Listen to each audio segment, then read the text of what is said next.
قدمن ورونو وخت کم دی زموږ تاسې د هېواد یوه لویه غمیزه هغه په دې هېواد کې بې حسابه یتیمون او کونډې دي.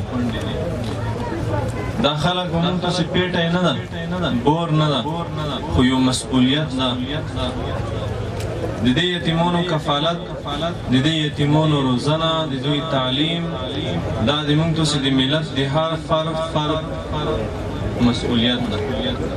قرآن کې الله تعالی فرمایي فاما الیتیم فلا تقهر، دلته سائل سره فلا تنهر یلی شوي دي او د یتیم سره فلا تقهر یلی شوي دي، ځکه طبعا یتیم شوخ وي. یتیم ته خلق په قهر کېږي، په غوسه کېږي.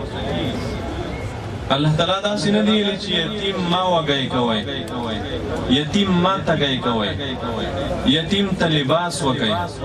الله تعالی چې فاما الیتیم فلا تقهر، یتیم ته قهر ما کوئ، غصه ما ویده کوئ، شور ما ویده کوئ، ځکه د یتیم په طبیعت کې شوخي وي.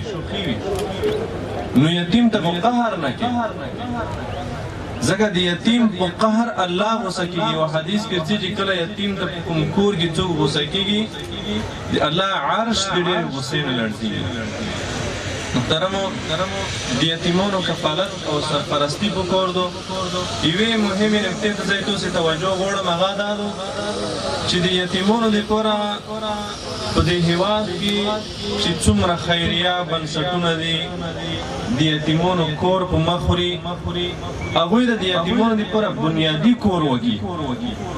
دا 1000 2000 15000 10,000 چې موږ یتیم ته ورکوو، دا یوه طرف ته د ژوند مشکل نشي حل کولی، بل طرف ته هم ټولنې د نقصان کې، هم پخپله د یتیم د نقصان کې.